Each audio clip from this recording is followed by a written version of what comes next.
You're listening to Parenting Our Future with certified parent coach Robbin McManne, author of The Yelling Cure and founder of Parenting for Connection. My podcast is all about providing you with the tools and solutions you need in your parenting so you can create the family you always wanted. Hey everybody, it's Robbin McManne here. Welcome to another episode of Parenting Our Future.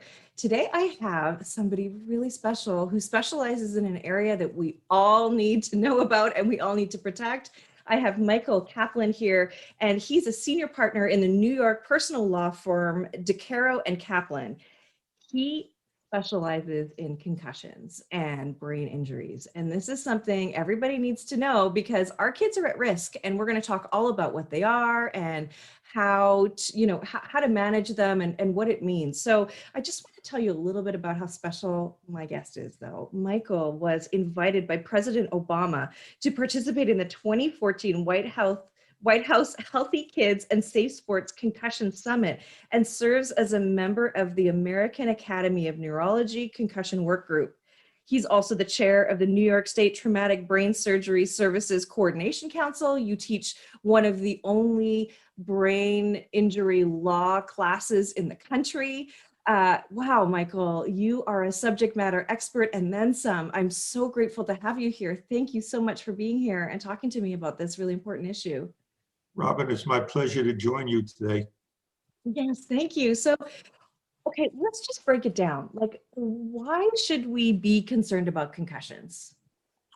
Well, as parents, we need to be concerned about a concussion because a concussion is not just a ding, and it's not something that we can just shake off. A concussion is a brain injury, and a concussion can have lifelong consequences to the individual and to the individual's family. It has consequences in educational activities that your child might be participating in. It has mental health consequences in terms of the depression that your child might sustain. It has physical consequences and behavioral consequences as well that we could get into today. But the consequences of a concussion are all serious and have to be treated seriously. Okay, so you know what? I think you're right. Like I think you said, it's not just a ding, right? And I remember,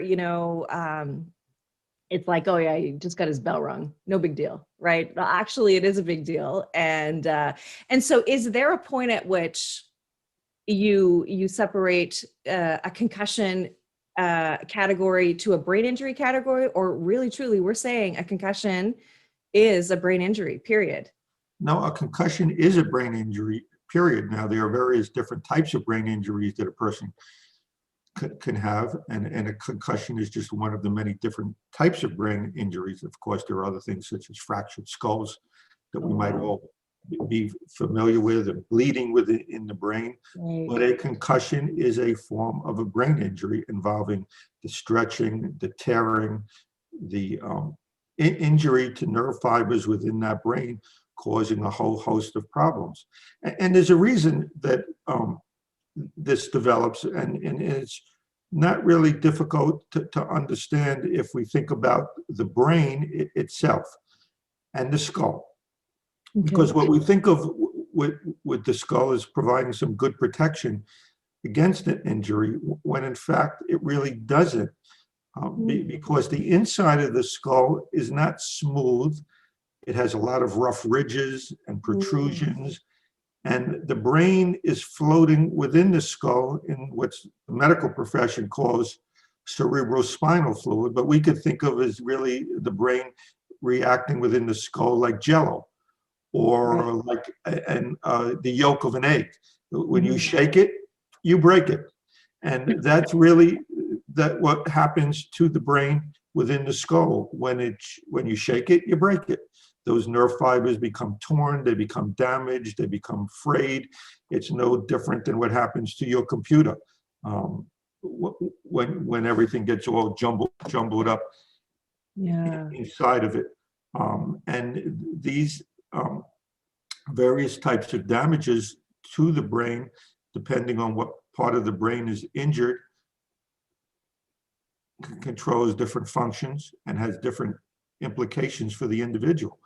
But they all potentially are very serious with potential lifetime consequences. So, so sometimes, and I don't know if I'm right about this or not, so please correct me. But sometimes I'll see, and as a very stereotypical Canadian mother that I am, with two boys, of course, they play hockey, soccer, baseball, you know, all the things. You know, I have seen where sometimes a hit looks, and I'm going to talk about hockey, right? They're wearing helmets, the whole thing, but a hit seems, you know, bad, but it doesn't seem to be a concussion, whereas sometimes a lighter tap can cause a concussion. So is there something to be said about, like, it doesn't matter really what the force is of the blow or the hit, or am I out to lunch? I don't know. Well, we all have as some misconceptions about concussion and how that can develop. The first misconception is that you need to hit your head in order to have a concussion. When you don't, it's just can be caused by the shaking of the brain within the skull, within the movement of the brain within the skull. So you don't need two players banging against the wall or checking each other for that concussion to happen, although it can happen, of course, by hitting your head against an object or some object hitting your head. So that's the first misconception. The second misconception is that the player needs to be knocked unconscious when they have in order to sustain a concussion.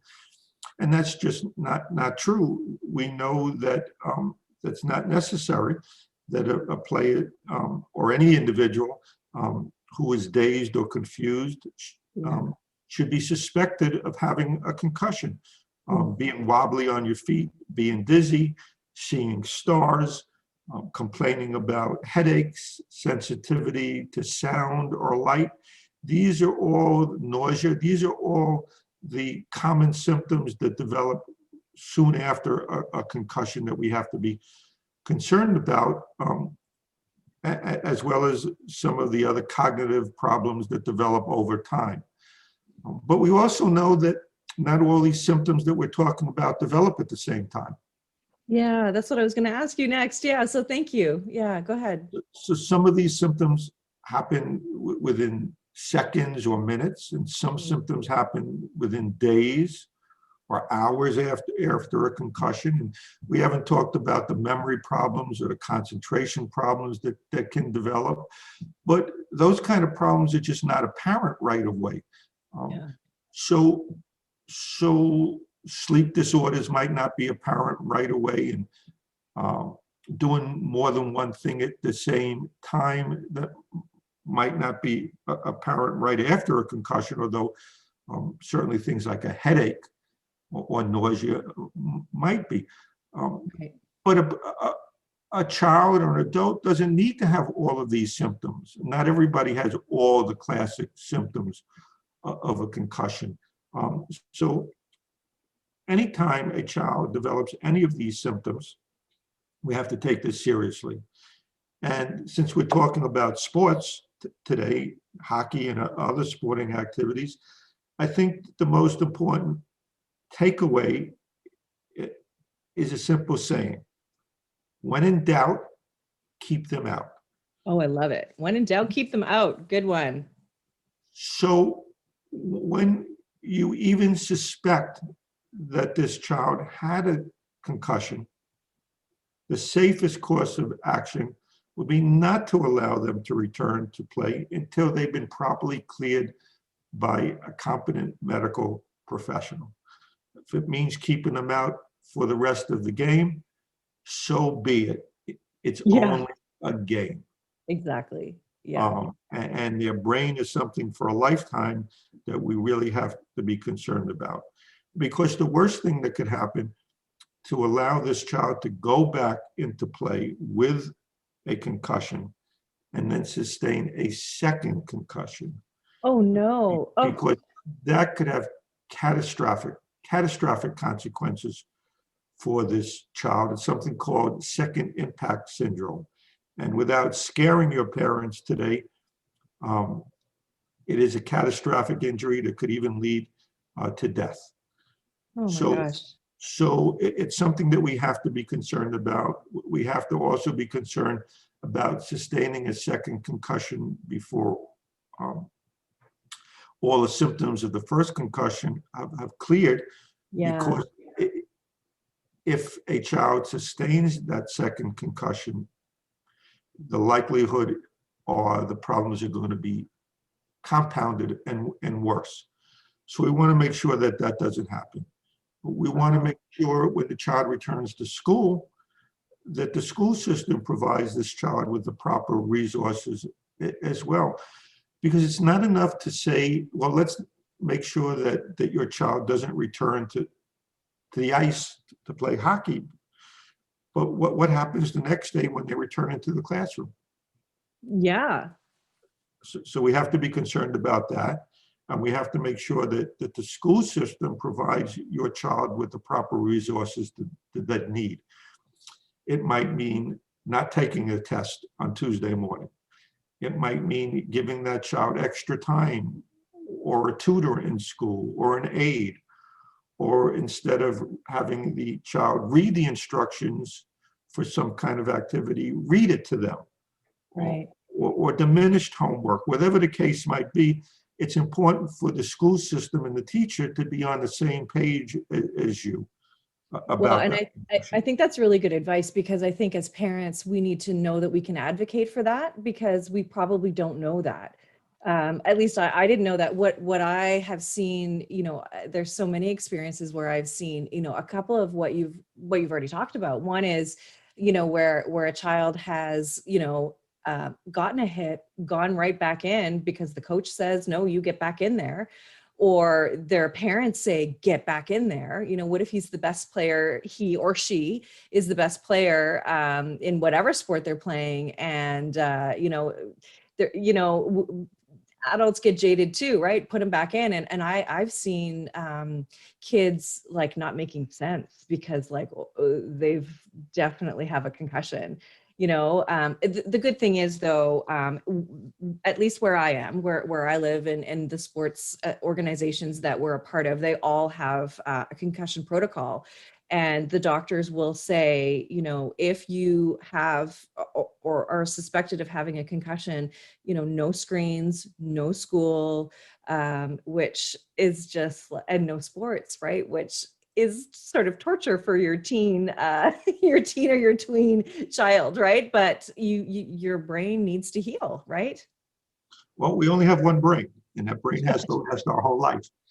And the brain controls every part of who we are and what we think and what we feel and what we do. So we have to take care of that brain. Yeah. Even if it means not going back for a couple of days or a week to play again. We really have to manage that injury or that potential injury. But Even your if it means readers, you lose the game, even if it means you don't have your star player in, right? It's not worth it. It's not worth it. and your listeners can get more information when they go to our website, www.brainlaw.com, where we have a lot of good information about sports injuries and what parents need to know and what parents need to think about when it comes to concussions, signs and symptoms of a concussion, and the risks as well. Now, let me ask you, I think that there's always the usual suspects in terms of which activities, which sports cause the most concussions. Can you tell me or tell everybody listening what those would be from what you've seen? Well, you know, contact sports obviously are the biggest causes of sports-related concussion with the most risk. But a concussion can take place in any sporting activity, even those that we really don't think about when it comes to hitting your head or concussions. So we have to take the proper precautions and follow safety rules in any sport.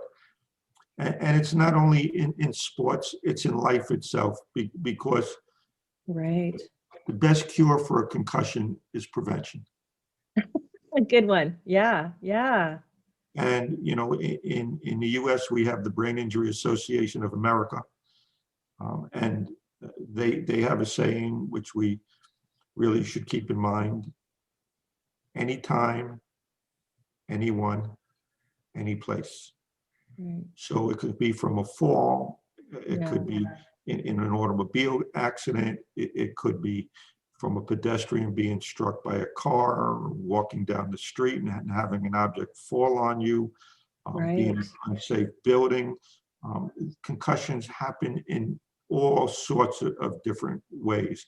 And they happen frequently to the very young, interestingly enough, very young children under the Yeah. age of 2, Yeah. or senior citizens because of falls, having nothing to do with sporting activities. Right. Of course. Of course. Yes. Yeah. Yeah. I remember my son one time falling kind of down the stairs a little bit when he was little and he got a big goose egg on his head. You know, we were just thinking it was a goose egg, but it might have been more, right? It's possible, isn't it? Yes, it is.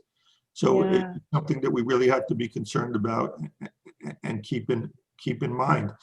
And when the child falls like that and gets a goose egg, or when you're concerned, the best thing is to bring that child, your child, to a pediatrician uh, to be checked out, Yeah. because you just never know.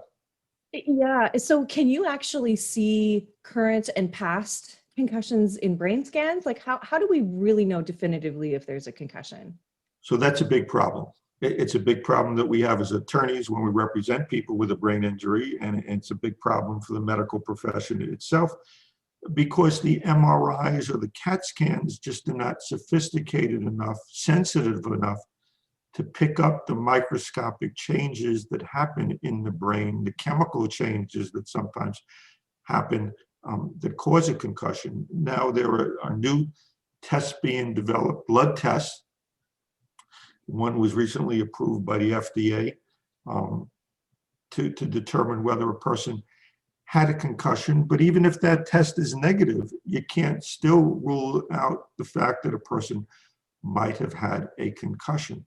So we're dependent right now on the signs and symptoms that a person has and the accident or event that occurred that might have caused the injury. So there is really no good way Mm. for the medical profession, through testing these radiological studies, to determine whether or not a person sustained a concussion. A lot of it is just based upon the history and what the patient is complaining of. So it's important that we educate our children to tell us the truth Yeah. and not hide their symptoms, which frequently happens because they know if they tell us what happened, or they tell the coach what happened, or they complain about headaches or dizziness or sensitivity to light or sound or nausea, the coach will keep them out, which is Exactly. what the coach should do. But if they don't tell the coach, then they're going to be allowed to go back to play.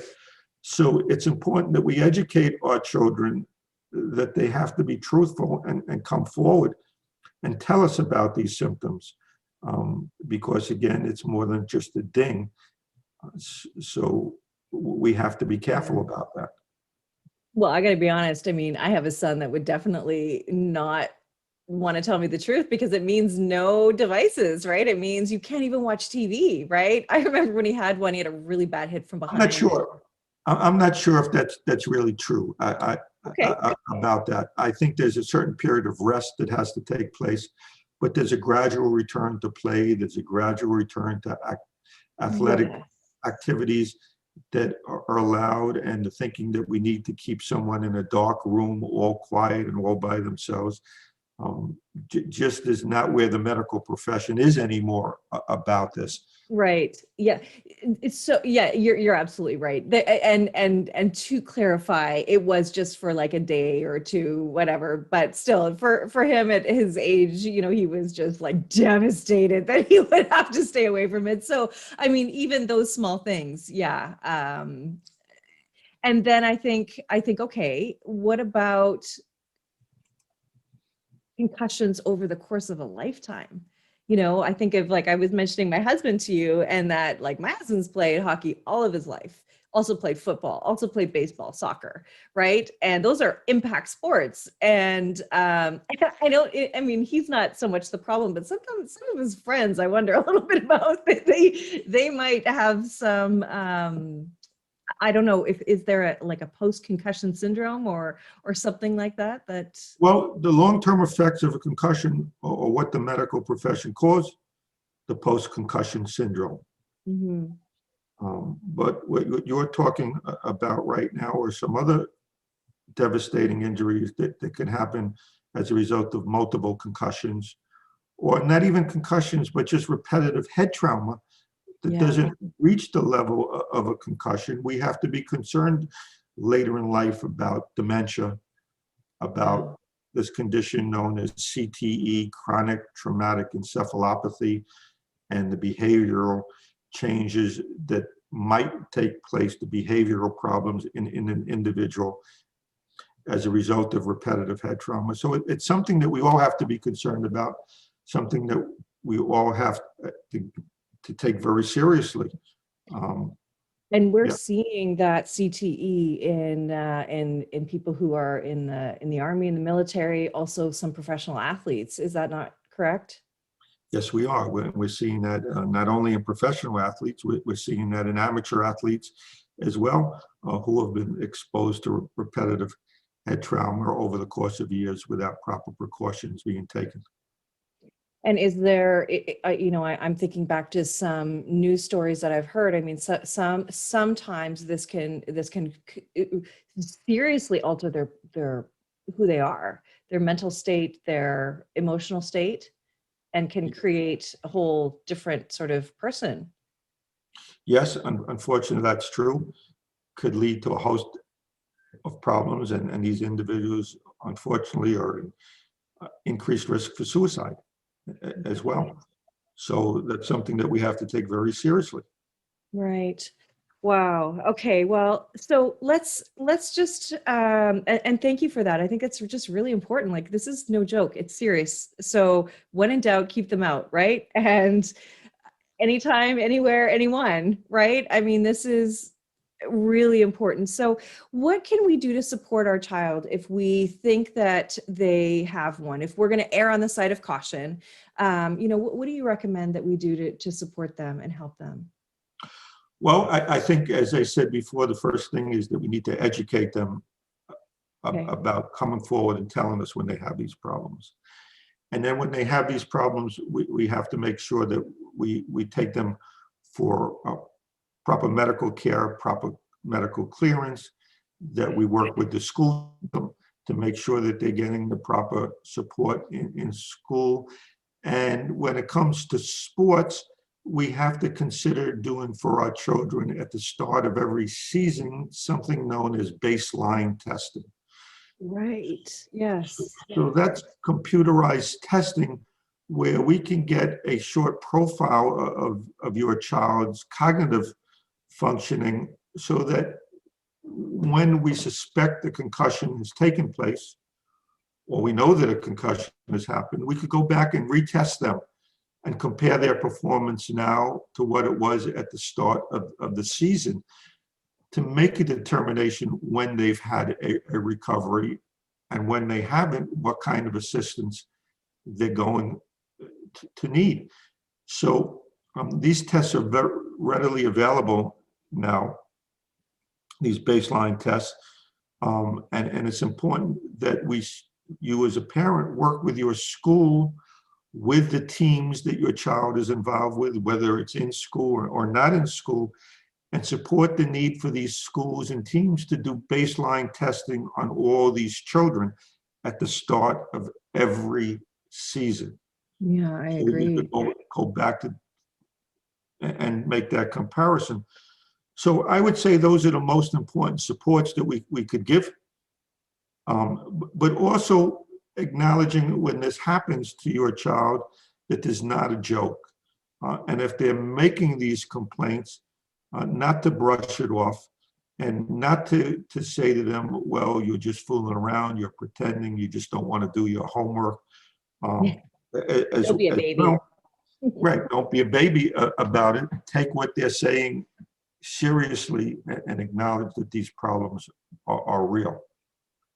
Yeah. So let me clarify, just from a mom perspective. So if my child has a concussion and I follow the protocol and he rests and he has a break at school and he does the things that he needs to do, is he healed and will he have future issues, or do we not know? Like, is it just, even if you take really good care?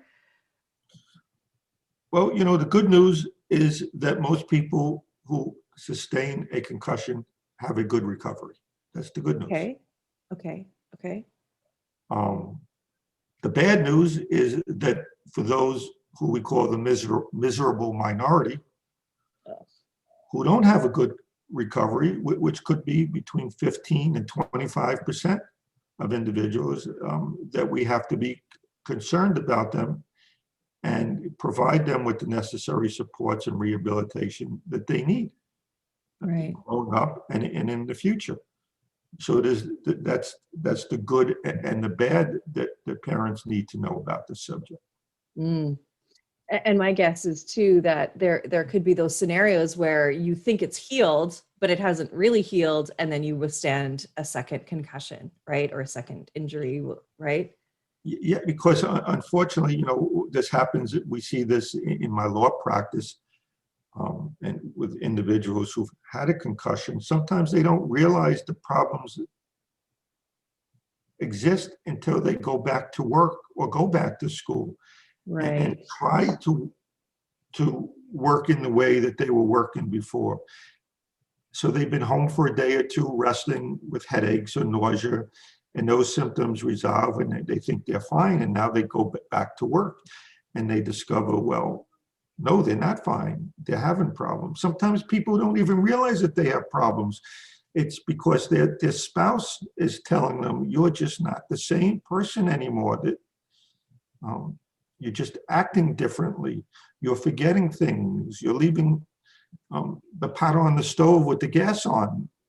Mm. You're doing things and being forgetful. This is not the way you were before.